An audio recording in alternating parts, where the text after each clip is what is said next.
All right, team. So today we're going to go with modeling data with a line of best fit. We're going to be using our graphing calculator to find out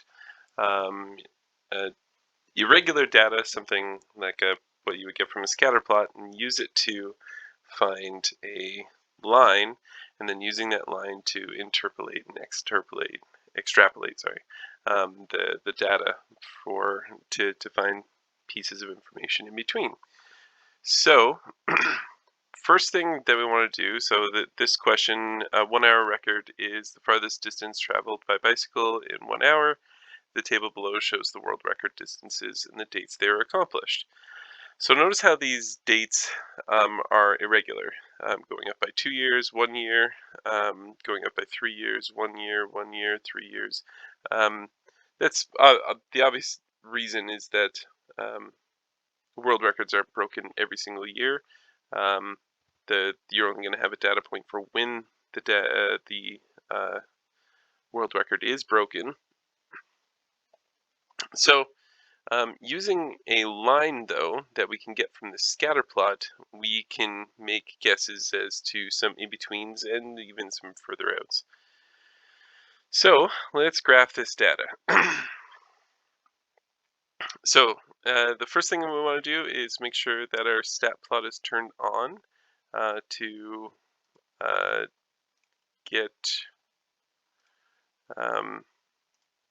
be able to do a scatter plot.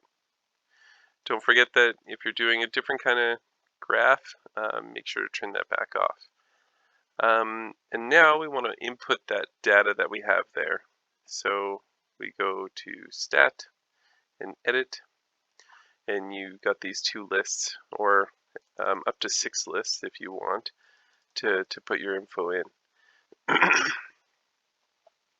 So the year 1996, if we put that in as our X, our graph is going to start way out. To make something simple like this, when you have years, I would just set this as year 0, and then the years after that, just kind of add them up after that. So if this is year 0, this would be year 2. This would be year 3, and then 3 more past that. It's 6, and then 7, 8,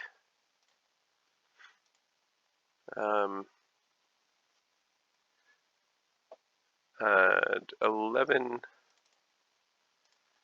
12, and 13. We'll make your data come out on your graph a little bit nicer. You could use these numbers too, but and then we input the data that we have there. So 78.04, enter, put them all in.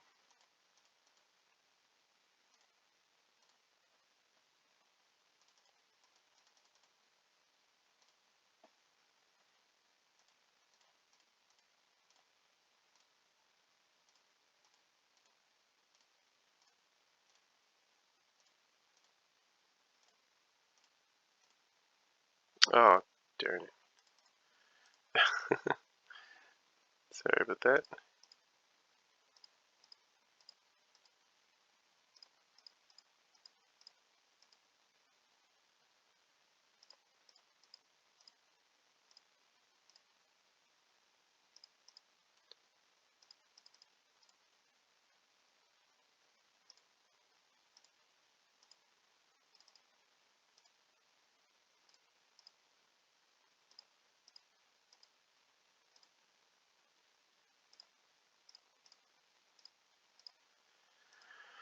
Once all your data is in, we want to calculate what line you would get from that. You can have a look at the graph that it's going to create. First, you need to set up your window. It goes up to your X goes up to 13, your Y goes up to 90. So we can make our X go to, say, 15. Make that go up by 3s, I suppose. We'll start our X at 0, and our Y min start at 0 as well. And we'll make that go up to 100, and we can make the increments by 10. And then when you put that into your graph, you get the line that's created, the scatter plot that's created from that. Now we want to make a line from this. We want to, because there's pieces of information that we could potentially get from inside or even extrapolate beyond using that linear regression. So we go to stats, and you go over to calculate, and down to linear regression. And this will give us, this will calculate the line for us from that data. So here's our linear regression with an A value and a B value that we can put into this equation. So if we want to put that on the graph though, so here's the equation. You could write out that equation to the nearest hundredth. So let's say 0.86 and 0.80. So 0, y equals 0.86x plus 77.80, and that's the equation for a line. Now, if we wanted to actually put that line on the graph, you press y equals, and then from here we're going to put that that linear regression in. To put it in, you go to variables, and you go down to statistics, and then over to equations, and then you're going to put in that regression equation that we just calculated. So that puts it into the y equals for us. Now when we hit graph, it's going to actually put that line, the line that we just made here based on that scatter plot. Now from there, once we have our line, we can do a whole bunch of different calculations. So to interpolate means to find data that's in between your data points. And then when we're looking for something like this, 94.56, that's past our data points, so that's called extrapolating to find the data beyond. So let's use the equation to calculate what we need. So to interpolate this, we want to find out what would happen in the year 2006. So 2006 is an x value. We want to find out what y is when x is 2006, so a point in between these two. So let's substitute in that the 2006. Wait, that would be, sorry, we don't want to put 2006 in there. We want to put in the value that we calculated. So this was 0, so 2, 3, 4, 5, 6, 7, 8, 9, 10. The 10th data point would be the 2006. So put in 10 plus 77.80. And if we were to calculate that out, so we can clear that. So if we do 0.86 times 10 plus 77.8, then we'll find that it's 86.4.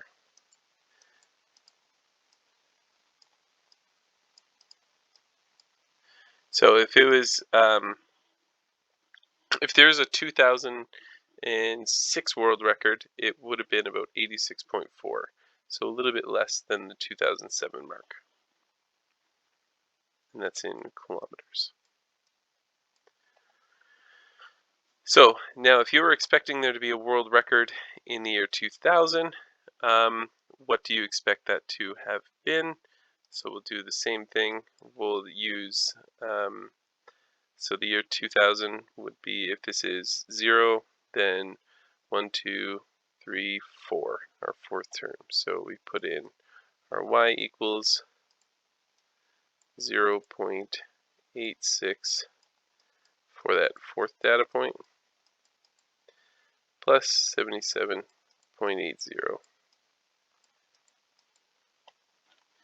And we'll need to calculate that.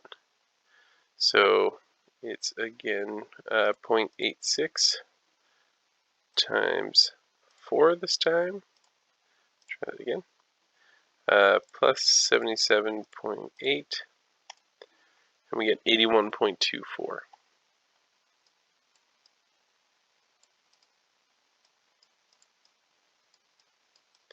So 81.24 kilometers.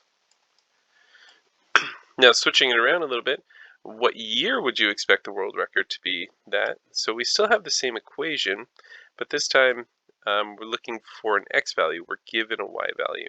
So we put in the 94.56 as a y, and then we still have the 0.86, but we're looking for the x value.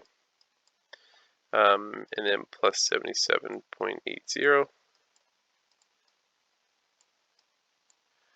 And we're going to solve for this x. So you want to get rid of the adding first and then get rid of the multiplying. So subtract 77.80 from both sides. So take the 94.56, subtract 77.8. And then we're going to divide both sides by 0.86. So divide it by 0.86. And tells us that it'll be the 19th, or if you round it down, it would be the 19th, or the 19.5.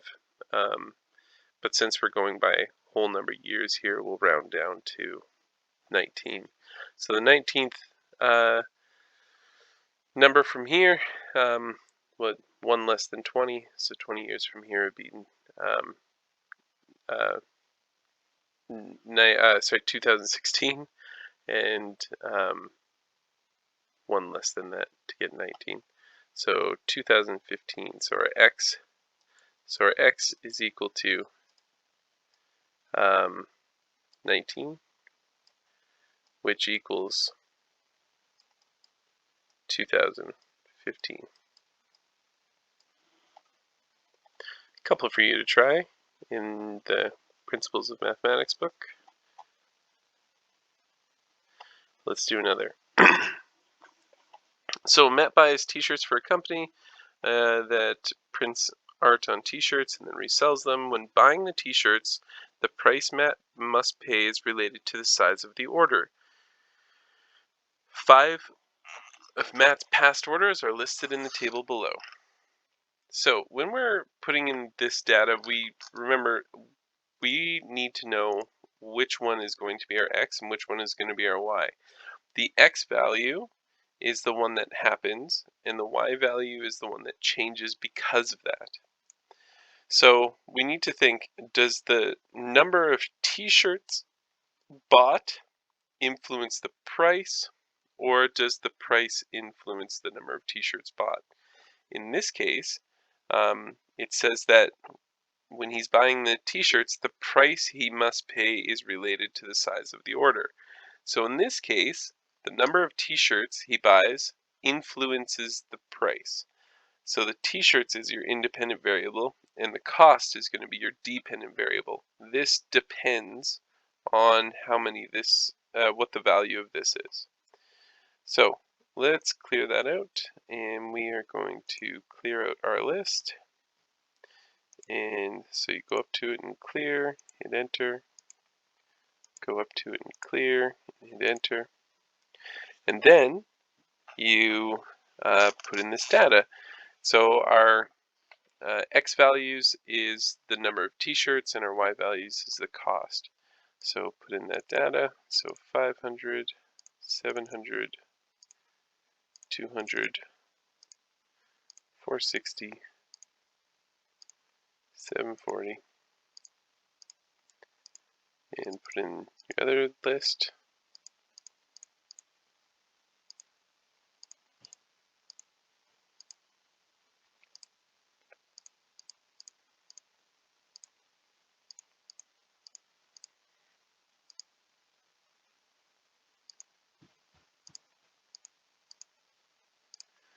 Alright, so once you got that in there, let's clear out this line. And we are going to calculate the linear regression for that line that we just made. So there's our equation. So with our a value negative 0.0065 and our b value 6.5. So the equation is y equals negative 0.0065 x plus 6.5.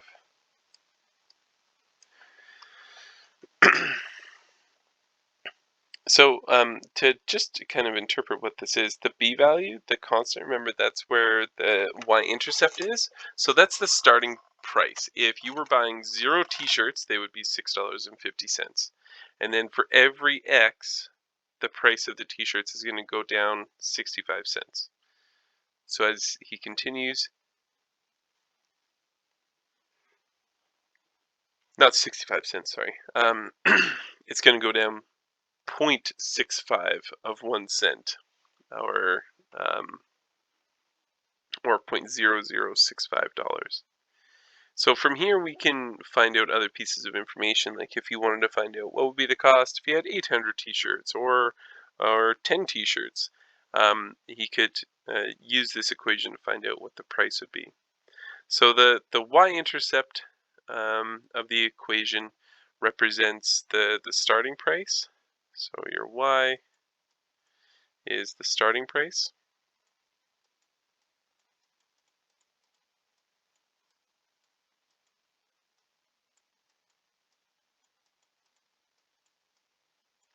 And the slope represents the change.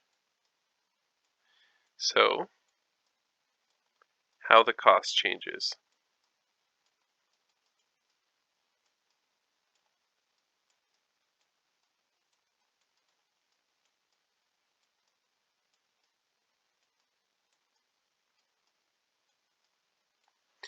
Now, using linear regression function, we're going to extrapolate the size of the order to find out what would be the price, how many t-shirts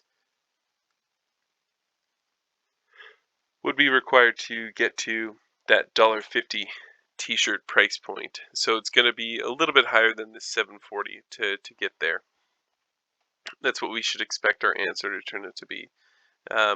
So we're trying to find the number of t-shirts to get to 150. So we want to find out what our price is, our 150. We need to find out how many t-shirts would get us there.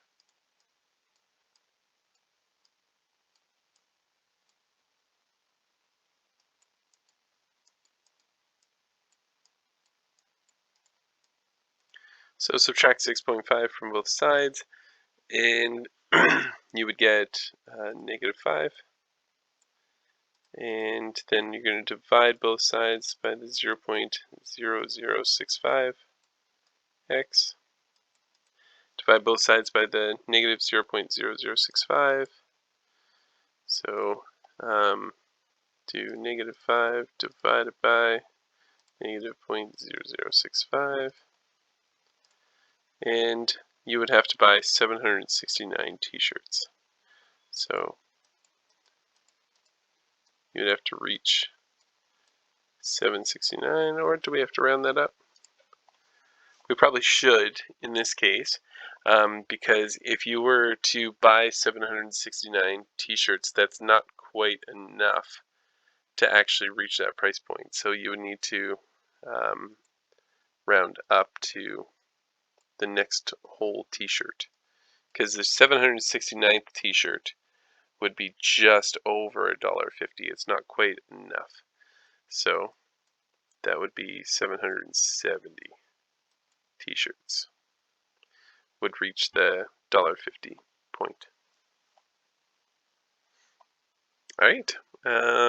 Give a couple of these a go from your Principles of Math book. That's all for today.